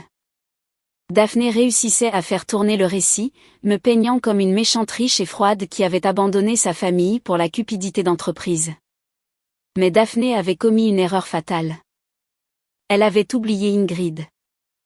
Ingrid était la meilleure amie de Daphné, un titre qui, dans leur cercle superficiel, signifiait simplement qu'elle se tolérait pour le plaisir de prendre des photos ensemble. Ingrid était notoirement maladroite avec la technologie, très bavarde, et secrètement envieuse de la fausse richesse de Daphné.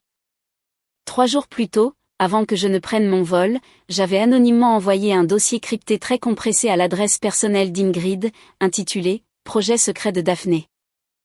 Je savais qu'Ingrid ne pourrait pas résister à l'envie de l'ouvrir. Sur le direct, Daphné a pris une profonde inspiration, regardant bravement la caméra. Je vais inviter ma meilleure amie, Ingrid, à l'écran tout de suite. Elle a été avec moi tout au long de ce cauchemar et elle sait exactement ce que ma sœur m'a fait subir. L'écran s'est divisé en deux.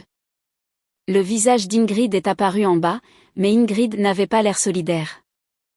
Elle avait l'air incroyablement paniquée. Elle tripotait son ordinateur portable, ses yeux fixés hors écran. Daphné, attends.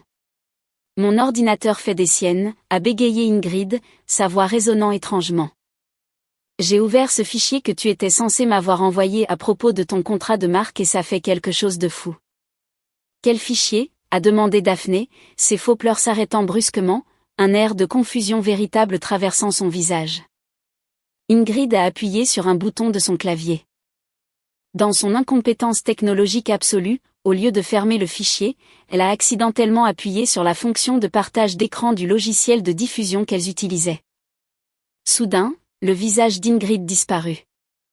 À sa place, occupant la moitié inférieure de l'écran pour près de 10 000 spectateurs en direct, se trouvait une vidéo de surveillance nette et haute définition. C'était la vidéo de ma chambre principale. La vidéo a été diffusée clairement, l'audio net. Les spectateurs ont regardé en temps réel Daphné, portant ma robe de chambre en soie, assise sur mon lit à côté de mon mari. Ils ont entendu la voix de Daphné résonner dans leur haut-parleur de téléphone, arrogante et cruelle. Si ça te dérange que je dorme dans ton lit avec ton mari, va en enfer. Les spectateurs ont regardé Daphné renverser intentionnellement le vin rouge sur le tapis vintage. Ils ont regardé Bastien rire. Ils ont regardé tout le spectacle écœurant d'arrogance et de trahison. Le chat en direct a gelé pendant une fraction de seconde, le choc collectif de 10 000 personnes s'enregistrant sur Internet. Et puis le chat a explosé. Il a bougé si vite qu'il était illisible. Un flou d'indignation pure et inaltérée. Attendez, elle couche avec le mari de sa sœur ? OMG, elle est dans le lit de sa sœur. Quelle humaine littéralement ordure. Annulez-la immédiatement. Le visage de Daphné sur la moitié supérieure de l'écran est devenu complètement blanc-crayeux. Ses yeux ont exorbité. Elle a bousculé frénétiquement l'écran de son téléphone, criant à Ingrid. Éteins-le, Ingrid. Éteins-le tout de suite. Mets fin au direct. Mets-y fin. Mais avant qu'Ingrid ne puisse trouver comment arrêter la diffusion, le clip vidéo s'est terminé et le fichier suivant dans le dossier s'est automatiquement lu. C'était un enregistrement audio. La voix de Daphné parlant à ma mère. Je me fiche que Solène remarque que l'argent a disparu. Maman, dis juste à Bastien de transférer les 85 000 euros. Elle me les doit pour avoir été la préférée. J'ai besoin de cette voiture. Le direct a brusquement viré au noir. Daphné avait finalement réussi à couper le flux, mais le mal était fait. Internet est éternel. En 10 minutes, des enregistrements d'écran du direct étaient publiés sur toutes les principales plateformes. Le Daphné la voleuse était en tendance locale. Son nombre d'abonnés a commencé à chuter par milliers. Mon téléphone a vibré. C'était un message de Loïc. Oh mon Dieu, cette vidéo est-elle réelle? T'a-t-elle vraiment fait ça? Maman était-elle au courant pour l'argent? Je n'ai pas répondu. J'ai simplement verrouillé mon téléphone, pris mon matcha latte et j'ai pris une gorgée lente et profondément satisfaisante. Daphné n'avait pas seulement perdu sa réputation. Elle l'avait détruite en direct sur Internet de sa propre main. Mes parents, qui l'avaient soutenue toute leur vie, étaient maintenant publiquement liés à un scandale viral de vol et d'adultère. Ils ne pouvaient plus montrer leur visage à leur club de golf. Ils ne pouvaient plus se vanter de leur enfant prodige. Qu'en pensez-vous? Le karma s'est abattu, n'est-ce pas? Mais ne détournez pas le regard car la prochaine partie révélera un secret qui fera froid dans le dos même à Solène. Les retombées furent absolues et spectaculaires. Une démolition contrôlée d'une structure hautement toxique. Mais à mesure que la semaine avançait, le silence absolu de ma part commença à rendre ma famille complètement folle. Ils désiraient désespérément une cible vers laquelle diriger leur honte, et comme je refusais de m'engager, leur colère se transforma lentement en supplication désespérée et pathétique. J'étais assise dans mon bureau vitré au siège d'Héliosasi. La vue sur le port animé de Singapour en contrebas était un rappel constant de la distance physique et émotionnelle que j'avais mise entre moi et l'épave. L'écran de mon téléphone s'est allumé sur mon bureau. C'était ma mère, Coralie. Elle avait appelé 14 fois au cours des 3 derniers jours. J'avais ignoré chacun de ses appels, mais aujourd'hui, j'ai décidé de répondre.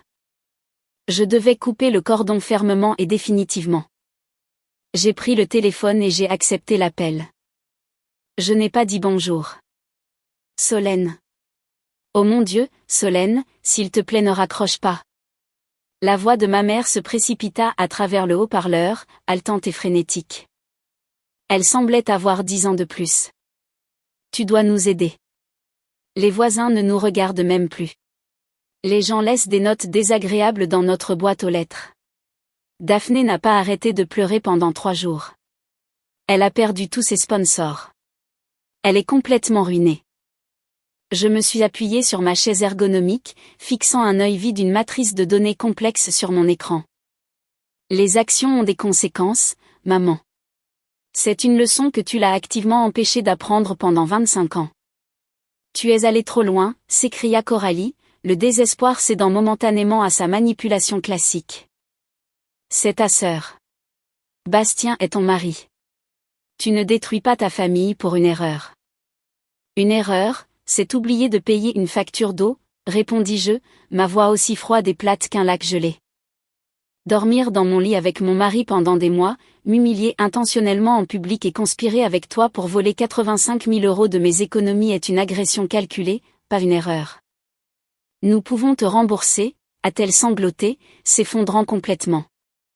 Ton père et moi allons contracter un prêt. Nous te trouverons l'argent. Juste s'il te plaît, poste quelque chose en ligne. Dis aux gens que c'était un malentendu. Dis-leur que Daphné est une bonne personne. S'il te plaît, Solène. J'ai fermé les yeux un instant. Le manque total de responsabilité était stupéfiant. Il ne se souciait pas de m'avoir brisé le cœur. Il se souciait seulement que le monde les juge enfin pour cela. Écoute-moi très attentivement, maman, ai-je dit, baissant ma voix jusqu'à un murmure létal et inébranlable. Je t'ai envoyé, à toi et papa, environ 85 000 euros au cours des 5 dernières années pour couvrir vos mauvais investissements et les échecs de Daphné. Considérez l'argent que Bastien a volé comme votre dernier plan de licenciement. La transaction est complètement terminée. N'appelle plus jamais ce numéro. Je n'ai pas de famille. J'ai raccroché le téléphone et j'ai immédiatement bloqué son numéro ainsi que celui de mon père. J'ai posé le téléphone face vers le bas sur le bureau. C'était fait. Le membre fantôme de ma famille était enfin amputé. J'ai pris une profonde inspiration, me préparant à me replonger dans les dossiers d'audit d'entreprise que je devais examiner. Mais avant que mes doigts ne puissent toucher le clavier, une ombre est tombée sur mon bureau. J'ai levé les yeux. Debout dans l'encadrement de ma porte de bureau se tenait un homme que je n'avais pas vu depuis près de 8 ans. Il était grand, portant un costume sombre, élégant et sur mesure qui ne cachait pas tout à fait la grâce prédatrice de sa posture.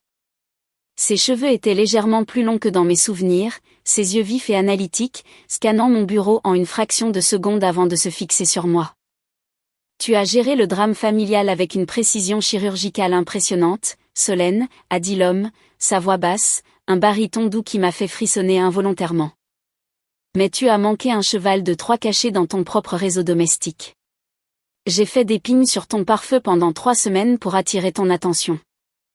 Je l'ai fixé, mon cœur s'arrêtant dans ma poitrine. Kevin, ai-je murmuré. Kevin était une légende dans le monde souterrain de la cybersécurité. Nous avions travaillé ensemble dans une entreprise de renseignement hautement classifiée au début de ma carrière. C'était un maître hacker, un fantôme numérique capable d'infiltrer n'importe quel système de la planète et la seule personne dont l'intellect m'ait jamais vraiment intimidé. Il avait disparu il y a des années après avoir dénoncé un programme de surveillance gouvernementale massif. Il est entré dans le bureau, la porte vitrée se refermant derrière lui avec un léger sifflement, insonorisant instantanément la pièce.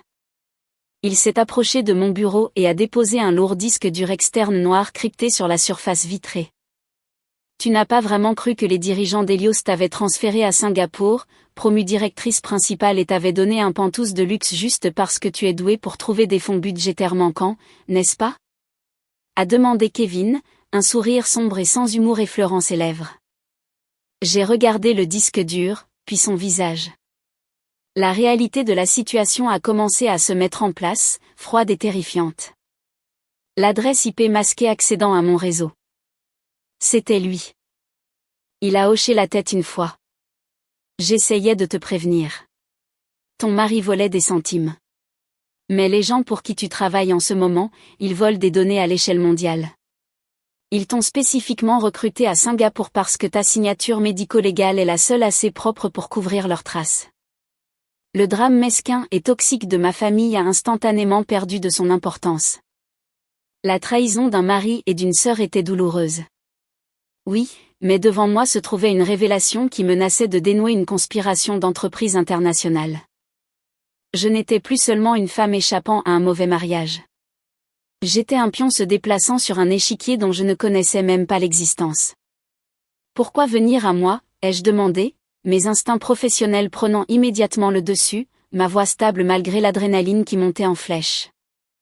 Kevin s'est penché en avant, posant ses 2 mains à plat sur mon bureau, rapprochant dangereusement son visage du mien. Parce que Solène, tu es la seule personne sur cette terre assez intelligente pour m'aider à réduire cette corporation en cendres. Tu es partante? Ou veux-tu retourner t'inquiéter du compte Instagram de ta sœur? Le choix était clair. Le vrai jeu venait de commencer. Lorsque la poussière de votre passé retombe, êtes-vous assez courageux pour affronter le feu de votre avenir? 3 mois passèrent. Un trimestre peut sembler une éternité lorsque l'on réécrit complètement le code de sa propre existence. J'étais debout dans l'immense cuisine à air ouverte de mon pantouse à Singapour, un espace qui coûtait plus cher par mois que toute ma première maison à Lyon. Les fenêtres du sol au plafond offraient une vue panoramique imprenable sur le port scintillant et les imposants super arbres des jardins de la baie, illuminés de violets et de verts éclatants sur le ciel nocturne. Je portais un tailleur pantalon en soie ajusté, tenant un verre de vrai champagne millésimé, et examinant une matrice de données hautement classifiée sur ma tablette. Ma vie s'était améliorée dans toutes les métriques imaginables. Je dirigeais une enquête secrète avec Kevin, démêlant une vaste opération illicite d'extraction de données profondément enfouies au sein de la société Helios. Je dormais 8 heures par nuit. J'avais cessé de tressaillir lorsque mon téléphone vibrait. J'étais, pour la première fois de ma vie d'adulte, entièrement et farouchement indépendante. Mon téléphone posé sur le comptoir en marbre a vibré. C'était un numéro international restreint. Normalement, mon pare-feu personnalisé le rejetterait automatiquement, mais j'avais brièvement abaissé les filtres pour recevoir un dépôt sécurisé de l'un des informateurs de Kevin. J'ai appuyé sur « Accepter » et l'ai mis sur haut-parleur. « Allô » ai-je dit, ma voix nette et autoritaire. Il y eut un long silence tremblant à l'autre bout du fil. Juste le son d'une respiration lourde et rauque et le faible bourdonnement reconnaissable du trafic en arrière-plan. Solène. La voix était minuscule, brisée et complètement dépourvue de la confiance arrogante et haletante qu'elle avait l'habitude d'avoir. Il m'a fallu 3 secondes complètes pour la reconnaître. C'était Daphné. Je n'ai pas raccroché immédiatement. Une curiosité clinique, presque scientifique, a maintenu mon doigt au-dessus de l'écran. Je voulais entendre exactement à quoi ressemblait la défaite absolue. « Que veux-tu, Daphné » ai-je demandé, mon ton complètement plat, n'offrant aucune chaleur ni familiarité. Un sanglot étouffé a résonné à travers le haut-parleur. « S'il te plaît, ne raccroche pas. S'il te plaît, Solène, je n'ai personne d'autre à appeler. Maman et papa ne répondent plus à mes appels parce qu'ils me reprochent d'avoir perdu leur adhésion au club de golf. Ils ont dû se réduire à un appartement à cause des frais de justice. » Fascinant, ai-je dit, prenant une gorgée de mon champagne. Mais ce n'est pas mon problème. Solène, je te supplie, a crié Daphné, sa voix se brisant d'une panique sincère. Je travaille de nuit dans un restaurant ouvert 24h24. Je porte un uniforme en polyester qui sent la graisse. J'ai dû tout vendre. Ma voiture, mes sacs, tout. La banque continue de me poursuivre pour la dette de la SARL parce que Bastien m'a jeté sous le bus. Entendre parler de Bastien a fait légèrement plisser mes yeux. Où est l'amour de ta vie? La romance s'est-elle éteinte lorsque les cartes de crédit volées ont été refusées? Il m'a largué le jour où il a été viré, a crié Daphné, l'amertume perçant enfin à travers les larmes. Il m'a reproché d'avoir ruiné sa carrière. Il a dit que je l'avais manipulé. Il vit dans un motel bon marché en dehors de la ville, faisant face à des accusations fédérales, et il a dit au procureur que j'étais le cerveau de l'escroquerie pour obtenir un accord de plaidoyer. Je risque la prison, Solène. La justice poétique de tout cela était presque trop parfaite.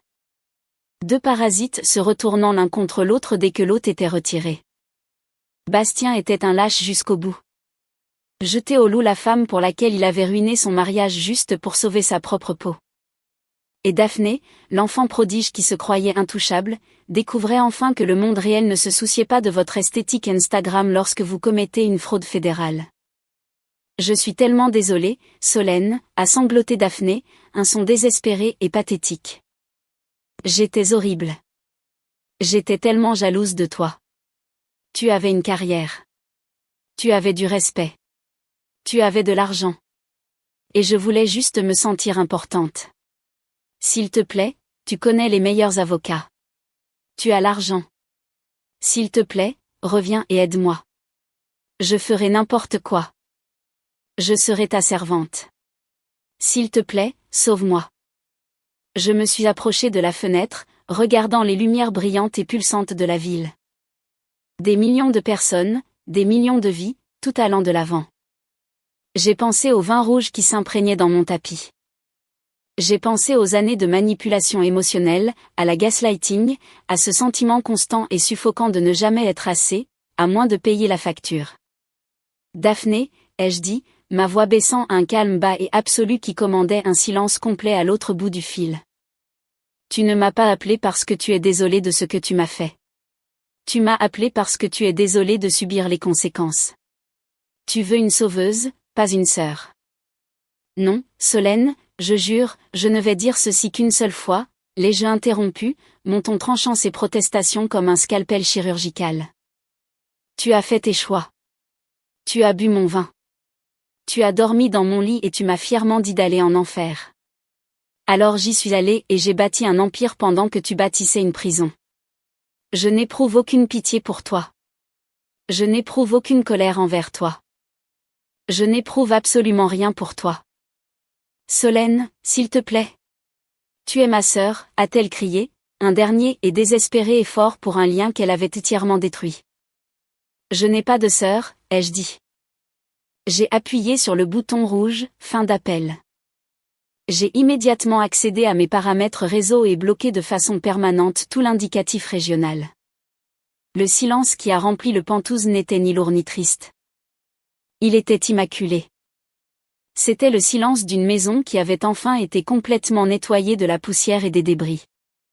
J'ai posé le téléphone, tourné le dos au passé et me suis dirigé vers mon bureau pour me préparer à la vraie guerre qui m'attendait le matin. Avez-vous déjà rayé quelqu'un de votre vie si complètement qu'il cesse simplement d'exister dans votre esprit?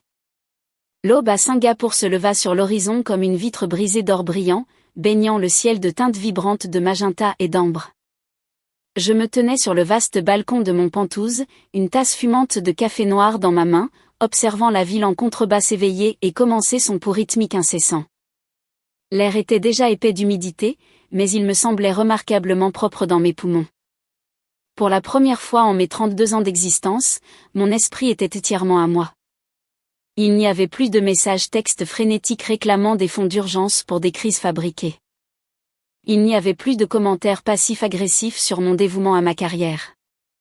Il n'y avait plus de mari qui en voulait silencieusement à mon succès tout en vivant luxueusement des fruits de celui-ci. J'avais amputé les membres malades de ma vie. Et bien que le processus ait été brutalement et agonisamment douloureux, le rétablissement se révélait rien de moins que miraculeux. J'ai pris une lente gorgée de café amer, laissant la caféine aiguiser ma concentration. L'implosion dramatique de Daphné et Bastien n'était plus un événement majeur dans mon esprit. Ce n'était qu'une note administrative, un dossier clos dans les archives de mon histoire personnelle. Il naviguait actuellement dans la machinerie brutale et impitoyable du système judiciaire américain, faisant face à d'énormes dettes, à l'humiliation publique et à une incarcération potentielle. Tandis que je me tenais au sommet du monde, commandant une division d'audit de plusieurs millions d'euros, la lourde porte vitrée derrière moi glissa avec un léger sifflement pneumatique. Kevin sortit sur le balcon, tenant 2 épaisses tablettes électroniques lourdement cryptées. Il avait l'air épuisé. Les cernes sous ses yeux témoignaient du fait qu'il était resté éveillé pendant les dernières 48 heures à compiler des données. Mais ses yeux vifs et prédateurs étaient éclairés d'une énergie intense et brûlante. « Bonjour, partenaire », a dit Kevin, sa voix un grondement sourd au-dessus du bruit ambiant de la ville lointaine. Il m'a tendu l'une des tablettes. J'ai posé ma tasse de café sur la balustrade en verre et j'ai pris l'appareil. L'écran était rempli de structures de données incroyablement complexes, de numéros de routage de comptes offshore et d'un réseau de sociétés écrans qui faisait ressembler la pitoyable petite SARL de Daphné à un stand de limonade d'enfants. « Qu'est-ce que je regarde, Kevin ?» ai-je demandé, mes instincts professionnels se déclenchant immédiatement, mes yeux balayant les documents lourdement caviardés. « C'est l'architecture principale du projet SIGE, a répondu Kevin, s'appuyant sur la balustrade et regardant le port. L'opération mondiale d'extraction de données qu'Helios menait sous le radar, mais j'ai finalement réussi à briser la principale source de financement la nuit dernière. J'ai suivi la piste de l'argent à travers 3 différents paradis fiscaux offshore, et j'ai insisté, faisant défiler rapidement les journaux financiers. Kevin a tourné la tête, un sourire sombre et sans humour jouant sur ses lèvres. La principale entité corporative qui blanchit les ventes de données pour Helios est un conglomérat de relations publiques massif, incroyablement puissant, basé aux États-Unis, spécifiquement à Lyon. J'ai arrêté de faire défiler. Mon doigt a plané rigidement au-dessus de l'écran. J'ai zoomé sur le document de charte d'entreprise affiché sur la tablette. J'ai lu le nom de la société mère et mon sang est devenu complètement glacé. C'était l'ancienne entreprise de Bastien, exactement le même cabinet de relations publiques à qui j'avais tout juste fourni les documents de dénonciation. Le cabinet qu'il avait licencié et avait porté plainte contre lui pour avoir volé un collier de diamants. « Tu es en train de me dire, dis-je, ma voix baissant à un murmure rauque, que l'entreprise de mon ex-mari blanchit activement des milliards d'euros de revenus de données illégales pour la corporation pour laquelle je travaille actuellement ?» Kevin hocha lentement la tête. « Exactement. Le détournement de fonds que Bastien faisait, les 85 000 € qu'il t'a volés, ce n'était absolument rien. C'était de la petite monnaie. Mais parce que tu as soumis ce dossier médico-légal massif à leur service des ressources humaines, tu as accidentellement effrayé le conseil d'administration. Ils s'affolent en ce moment, essayant de couvrir leurs traces parce qu'ils pensent que tu es au courant de l'opération plus vaste. La réalisation me frappa avec la force d'un coup physique, suivi immédiatement d'une montée d'adrénaline électrique et pure. Le mesquin complot de vengeance domestique contre mon mari infidèle et ma sœur narcissique était incroyablement petit comparé à cela. En démolissant ma propre maison, j'avais accidentellement renversé le pilier fondateur d'un énorme syndicat criminel international.